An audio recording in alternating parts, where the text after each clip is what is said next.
Hello, hey, hi guys, how are you? Welcome back to my channel. Alright, in today's video, I will be teaching you guys again on how to make this faux marble tray for less than 10 ringgit. So let's start. So this is the item that you need. The first one is a handle. I bought this gold handle from Shopee for only 3 ringgit each. You guys can choose your own design as to your taste. And also a plywood. This one I bought from the hardware store. This is super cheap. It's only 2 ringgit each. And also a contact paper. This one I chose a marble finish. You guys can choose any type of design that you guys like. This one has a matte finish and it is also heat proof. And then a sandpaper. And last but not least, a drill and also the drill bit that fits perfectly to your handle.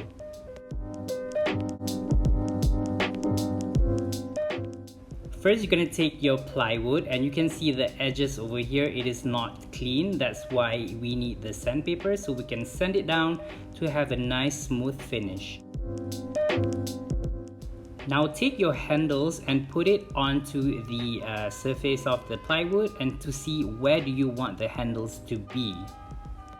After you know the exact position that you want your handles to be, take a pencil and mark it for you to drill.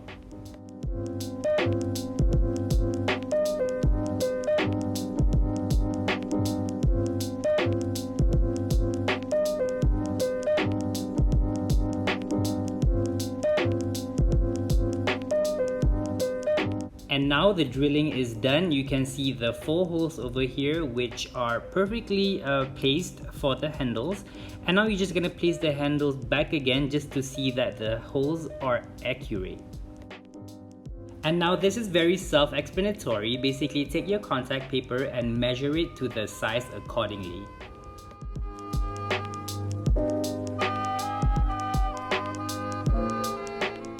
Since I don't have enough contact paper, I'm gonna make this into 2. You guys can just fold it in. And for me to hold the contact paper in place, I'm using this sticky tack. This is really handy during this process.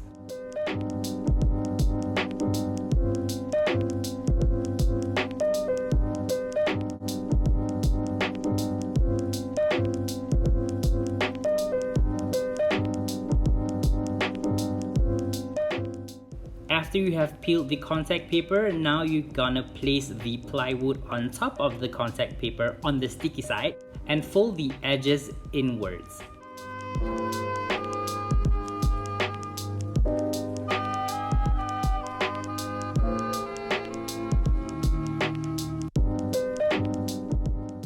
As I mentioned, I don't have enough contact paper, so I'll be patching this on the bottom side, but it's okay, you will be seeing this part anyway. And now you take a pencil and poke a hole through the contact paper on the holes that you did previously.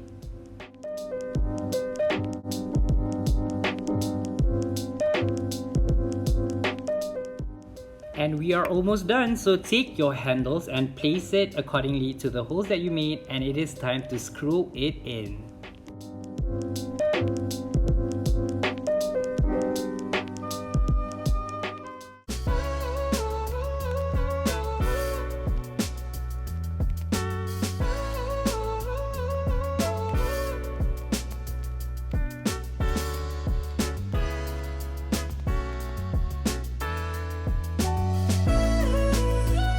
Alright, so that's all from me for today's video. And if you guys love this kind of video, be sure to subscribe to my channel and turn the bell notification on so you will be notified every time I posted a brand new video. And also be sure to follow me on all of my social media, Instagram, Twitter, and TikTok, all the links down below. And yeah, I guess that is all from me today, so bye!